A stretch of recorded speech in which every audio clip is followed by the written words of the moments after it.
Hi everyone, welcome back to the channel.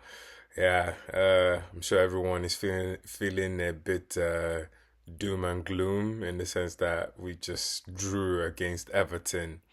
Unexpected, totally unexpected. Of all the draws, I saw maybe last week the Fulham game was a possible draw, but not today. So it shocked everyone, and I can see from like a lot of reactions, people are, quite pissed off about that game. Uh, yeah, it's a tough one, man, because the first half was almost deceptive in the sense that you thought in the second half they were gonna come back, all firing and possibly get the winner. But everything good about that game happened in the first half. And with that said, that was when with Martinelli not being at his best. I have to say he was poor today. It's unfortunate he was poor. He was just about average, if anything, because I'll be fair. I mean, I analyzed the whole game, and he did offer or did make some contributions here and there, but it's just that, what we need from the right wing forward, from the left wing forward, that left that we keep talking about, that is the biggest conundrum we have right now. And I was just not impressed, and I hoped, he offered more. That's why, if anything, when I saw the starting lineup, I was thinking, okay, not bad. I'm not mad at it. I understand maybe Merino, size, mobility, maybe a bit more mobile than Partey, but I thought Declan Rice plays that position, fairly well. And this game may have been calling out for that spine that I keep talking about, that Partey and Rice, combination. So, but no one really saw it because you're thinking we're playing against Everton. This is probably the game you would want to see a Marino over maybe a game against maybe a Chelsea or Manchester City. But yeah, so yeah, the starting lineup for me going on that actually wasn't, you know, the best, but hey, we all accepted it. We all thought, okay, I can see what he's doing. I was glad to see Miles Lewis Kelly on the left, as left back, and also see Duran Timber back and right, and also Gabriel back in the game. Gabriel, I have to say, the passion that guy shows, because earlier on when Decore went through, if not for Gabriel, that easily could have been a goal or a save from Raya or something. But him putting in that block really shows, like, this guy gives everything really.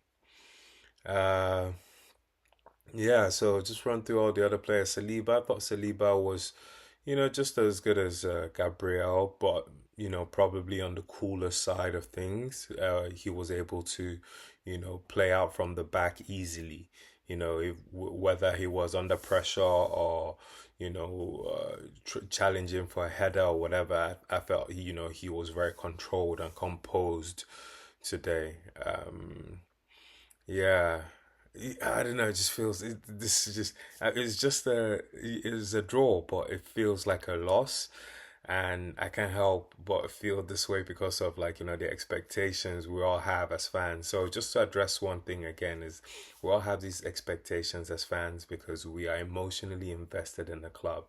However, we should always try and filter and separate, ourselves from those emotions we feel, and not let it, like, take over your weekend and end up ruining your weekend.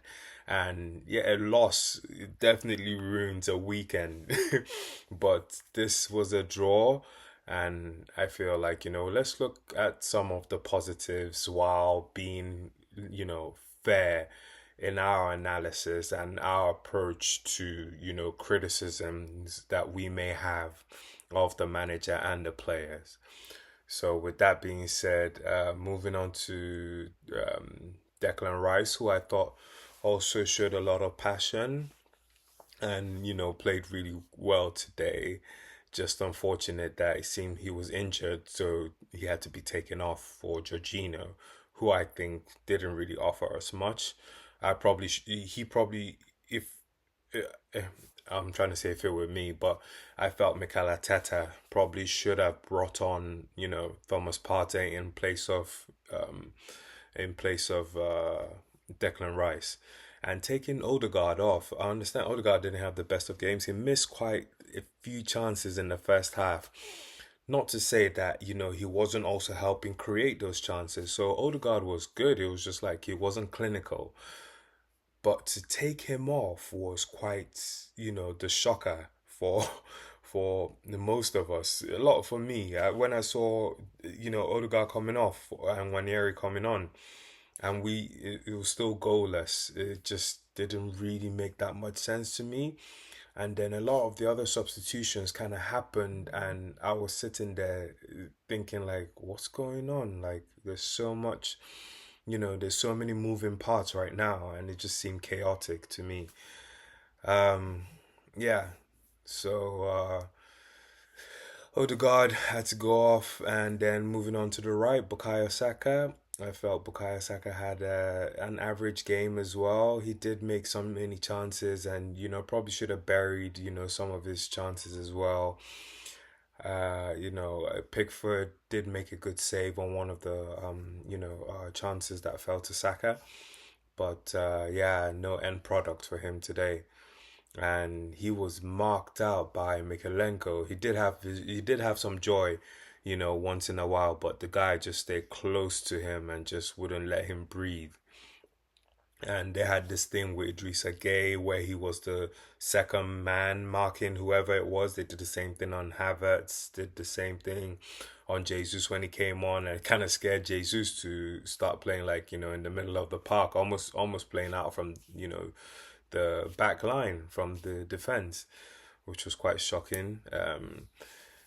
Then Havertz was good, here and there, but just not good enough for what we need. And it just worries me that now in the future, if we are thinking of a permanent solution for that position that he's currently occupying, where does he move to then? He doesn't play his best football in the middle of the park. That means he's likely to be coming off the bench, but on such high wages as well. So yeah, it's one of those things that is a bit of a conundrum up there at the top, that the club just either have to count their losses and just completely do an overall, especially from like center forward to the left. They have to figure something out.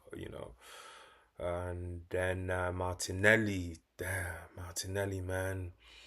Mm-mm-mm. Mm-mm.